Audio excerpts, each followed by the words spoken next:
Hi, I'm Dave from boyinaband.com, and welcome to day 1 of the collaborative 7-day song on Jump Up Drum and Bass, where I'll teach you how to make a drum and bass beat like this. At the end, I'll post the finished song, and you guys can post your completed songs as video responses. This is the 14th 7-day song, so for the mathematically minded among you, you'll know that'll be 98 days of song making after this series. Frickin' sweet. Jump Up Drum and Bass covers a few bases, no pun intended, stylistically, with some seriously dirty stuff in there, but this tutorial refers to the fantastically uplifting take on the genre, with lots of pumping pads, intense melodies, and of course frickin' awesome drums and bass. You may have noticed that I used the word collaborative before the word 7-day song earlier. Now that wasn't just to scare away people with hippopotamonstrous-esquipedaliophobia. This time round, I teamed up with a fantastic up-and-coming drum and bass producer called Noise Storm, whose production is absolutely top-notch and his tracks are freaking quality. Check out his YouTube channel to take a listen to some of his tracks.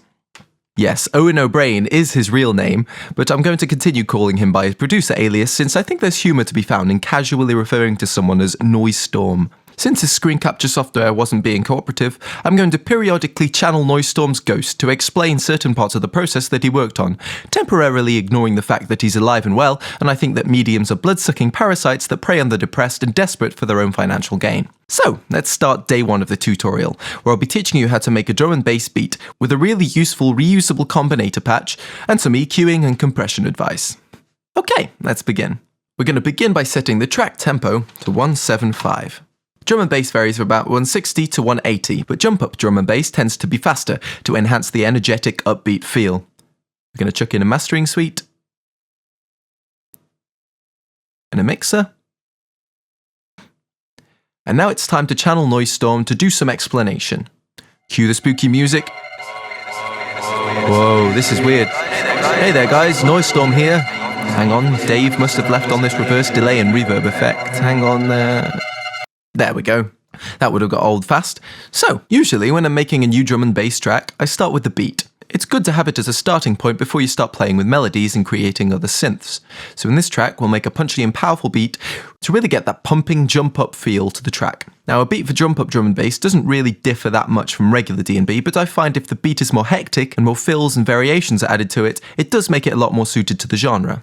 I have a method of processing my drums that is admittedly time-consuming to make, but you can save it as a combinator patch and reuse it for all your beats, using the patch as a blank template and adjusting it for the song. Now just before we get started, the advice I would give on how to make good beats is firstly, and most importantly, always find decent samples, as you won't get a good sounding beat with bad sounding samples. And secondly, always process your samples with EQ, reverb and compression, as well as layering them with other sounds. For example, if you're looking for a really fat snare, often you won't find it in just one sample, you'll have to layer a few snare samples and EQ them to get the sound you're looking for. Once you keep these things in mind, as well as being aware of the other elements in the track that could interfere with the sound of your beat, you'll be on the way to making good sounding, clean and punchy drums. So let's get started. I'm going to show you how to make the combinator patch that I use to process the drums. First thing you want to do is right click and create a combinator, then creatively name it beat. Next up, we're going to make ourselves a redrum instance inside it and initialize. Right click, initialize patch.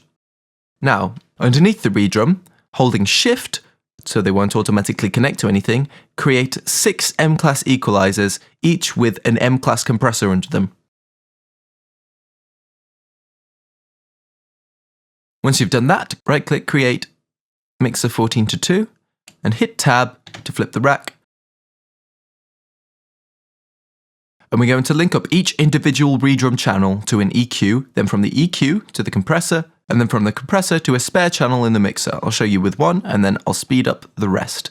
So, got the first one, channel 1 will go into this EQ here, from the output to the input of the compressor, and from the output of the compressor into channel 1 in the mixer. This may seem like a lot of work, but this allows you to have a lot of control over each sample in the redrum, and if you want to apply effects later, you can do so to one sample instead of it affecting the entire kit. Once you've linked up each redrum channel to a channel in the mixer, you can now load up your samples. And notice if you had any spare, just link them directly up to the channels in the mixer. You can make separate EQs and compressors for them, but we're only going to need about this many for this track. Now if you like, you can save this combinator patch with this Save Patch button, which will mean that you'll have a blank drum setup and you can load this for future tracks.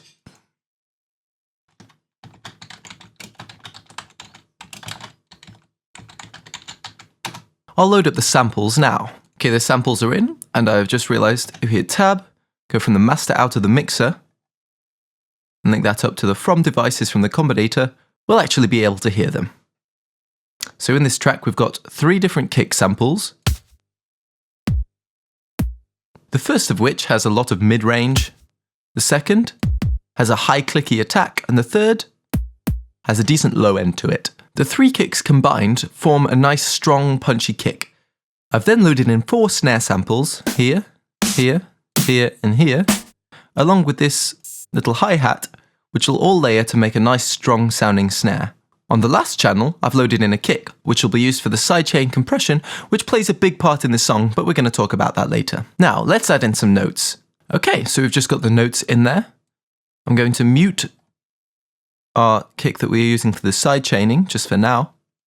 And I'll let Dave explain the compression and EQ. So join me, us, in part 2, where I'll be turning the beat from this